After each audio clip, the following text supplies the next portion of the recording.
মসজিদে চুরি করাই তার নেশা, তবে দান বাক্সের টাকা কিংবা মুসল্লিদের জুতা নয়। তিনি চুরি করতেন পিতলের ট্যাপ কল, আর সেই চুরিতেও ছিল এক অদ্ভুত মানবিকতা। পানির অভাবে নামাজিদের যেন কষ্ট না হয়, তাই চুরি করা ট্যাপের জায়গায় লাগিয়ে দিতেন প্লাস্টিকের ট্যাপ। আমি স্যার গত 4 মাস আগে একবার চুরি করছিলাম।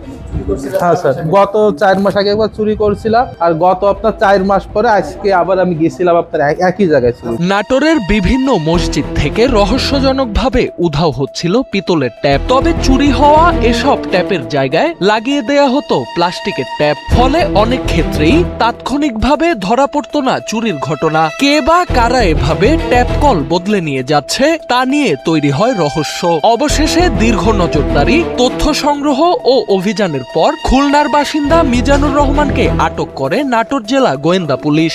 বিভিন্ন সরকারি স্থাপনা যেমন মডেল মসজিদ এবং বড় বড় দালান, এগুলোর দামি দামি যে পিতলের ট্যাপ আছে এগুলো তারা চুরি করে নেয়। চুরি করে নিয়ে মিজানুর রহমান সেই খুলনা থেকে এসে এখানে এই চুরির কাজেই নিয়োজিত থাকে। চুরি করে সে পিতলের ট্যাপ চুরি করে প্লাস্টিকের ট্যাপ লাগিয়ে দেয়। স্মাইল বেবি ডাইপার এর সুপার অ্যাবজর্পশন টেকনোলজি এখন দেয় 30% বেশি শোষণ ক্ষমতা।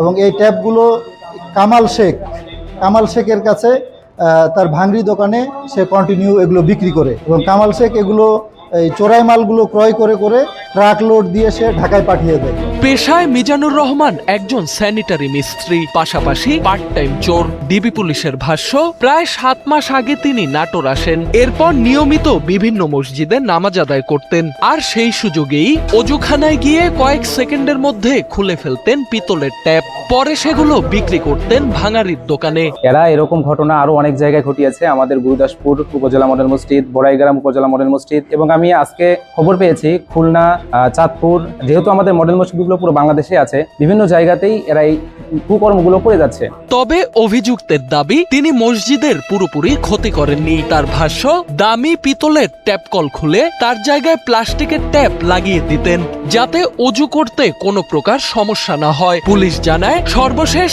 একই কৌশলে নাটোর জেলা প্রশাসকের কার্যালয়ের সামনে অবস্থিত মডেল মসজিদ থেকেও একটি পিতলের ট্যাপ খুলে নিয়ে যান তিনি। আমি তো আমার কাছে স্যার থাকে আপনার প্লাস্টিকের আমার কাছে ট্যাপ থাকে। আমি আপনার পিতলেরটা খুলে আমি আপনার প্লাস্টিকের ট্যাপ লাগাই দিই। আমি প্লাস্টিকেরটার দাম কম, পিতলের দাম বেশি। যেন আপনার ওই বাথরুমে জাতি যেন কারো এ না হয়, জন্য আপনার অসুবিধা না হয়, আমি আপনার সেই আপনার ওই প্লাস্টিকের ট্যাপ এগুলি লাগাই দিই। আজকে মোট স্যার 4 দিন স্যার 5টা মাল স্যার খুলছিলাম পিতলের। হ্যাঁ স্যার, আমি নামাজ পড়ি। আমি স্যার আপনার 5 ওয়াক্ত নামাজ পড়া যায় না, কিন্তু আপনার 3-4 ওয়াক্ত নামাজ পড়েনি।